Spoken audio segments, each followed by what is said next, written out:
Mon histoire est celle de quelqu'un qui adore le Portugal, qui aime ce pays, qui ne parle pas la langue et qui le visite régulièrement chaque été.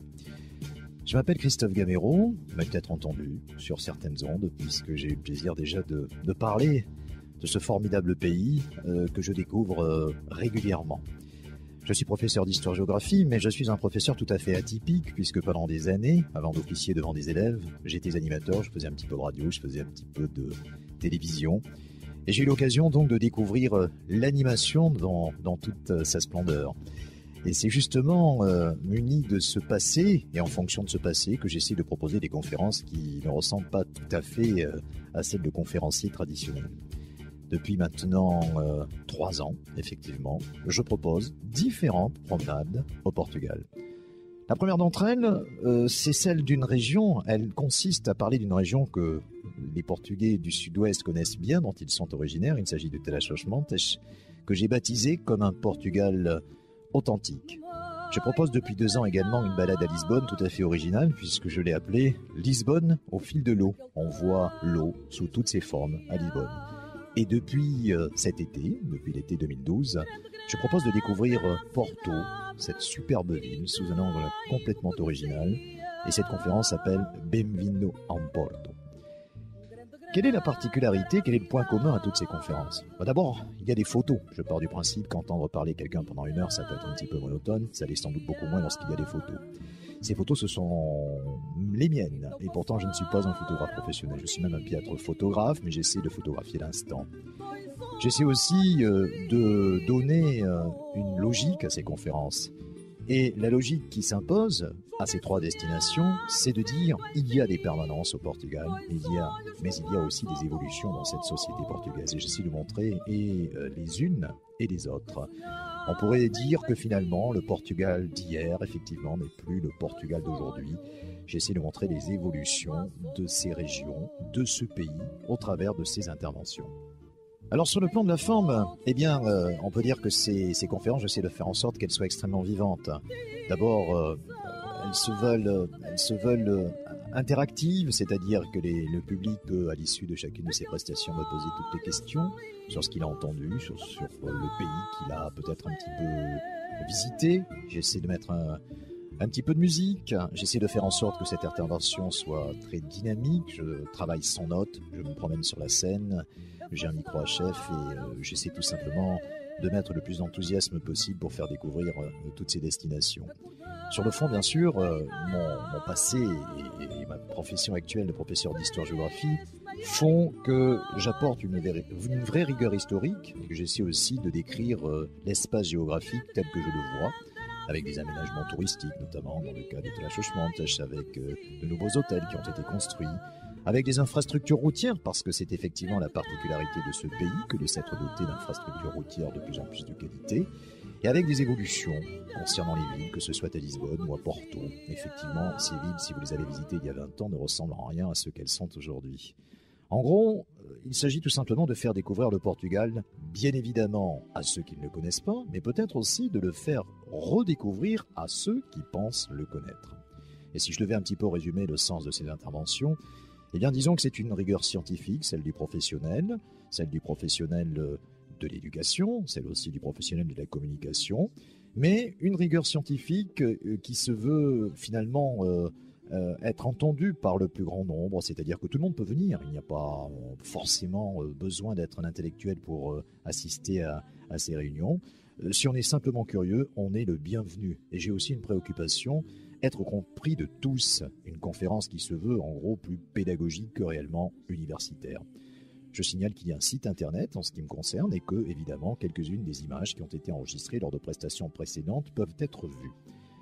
Alors je souhaiterais vous présenter ce matin une région pour laquelle je vais d'ailleurs intervenir le 22 octobre prochain au musée d'Aquitaine dans le cadre d'une association qui s'appelle Université du Temps Libre qui possède des annexes un petit peu partout en France et c'est vrai que j'ai ce privilège d'intervenir dans une belle salle devant un public, c'est vrai, choisi puisque ce sont des adhérents et à qui je vais donc essayer de faire découvrir cette région dont sont originaires la plupart des Portugais du Sud-Ouest, en l'occurrence le Trás-os-Montes. Je disais tout à l'heure que ce Trás-os-Montes, je le voyais comme un Portugal éminemment authentique. J'aurai le plaisir de surcroît ce jour-là d'être entendu par le consul général du Portugal, M. Leon Rocha, qui sera présent.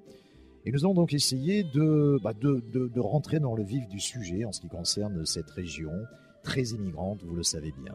Alors, quels thèmes seront abordés? Bien, ceux qui m'ont paru être le plus évident lorsqu'on pense à Trás-os-Montes.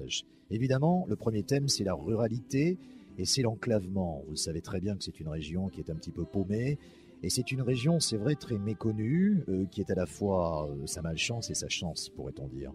Je vais essayer de montrer, comme je le disais tout à l'heure, de façon générale, les évolutions de cette société transmontana, l'évolution des villes comme Chavez, comme Bragança, comme Villarreal, le tourisme rural qui s'installe un petit peu partout, et puis les infrastructures routières, ces autoroutes qui mettent désormais maintenant le Trás-os-Montes à 2 heures de Porto.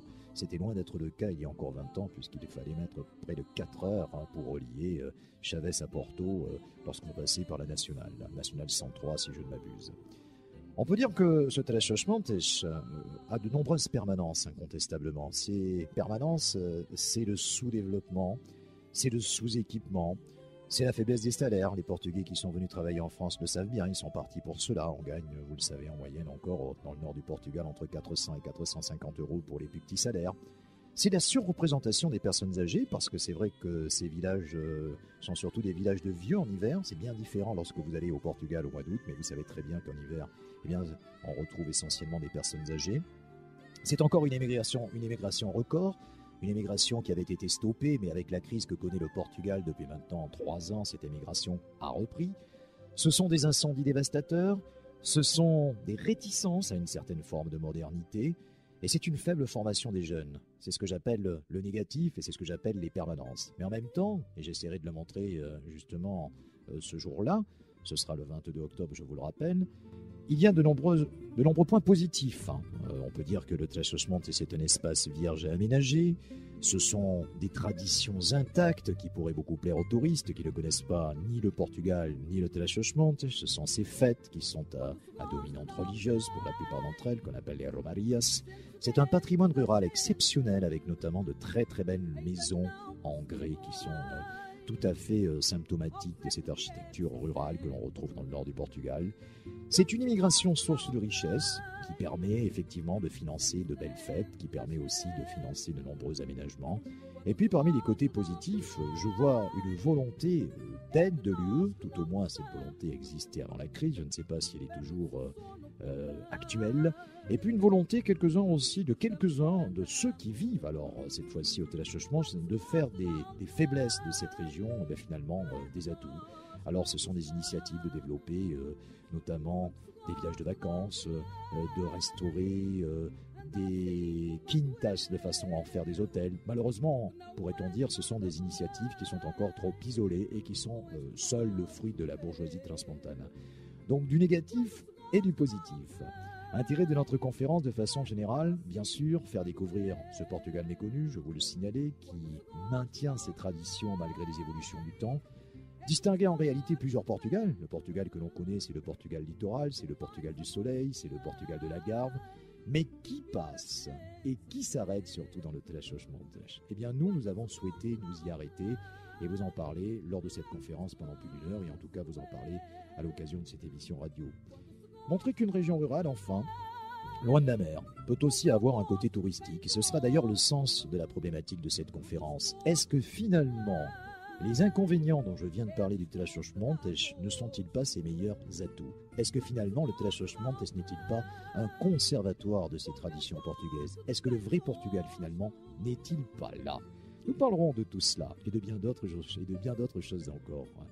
Je tiens à vous signaler que parmi les projets, il y a la possibilité, lors de la fête nationale portugaise, de faire une réception, ce sera certainement le 9 ou le 10 juin, en collaboration avec le consulat général du Portugal, et de faire quelque chose de thématique. Alors, je ne peux pas dévoiler exactement, puisque tout cela était évidemment en négociation, quelle serait la nature de ce projet et la nature de la conférence, mais disons que ça aurait un lien avec les grands hommes du Portugal, et que ça parlerait d'une région bien précise de ce pays.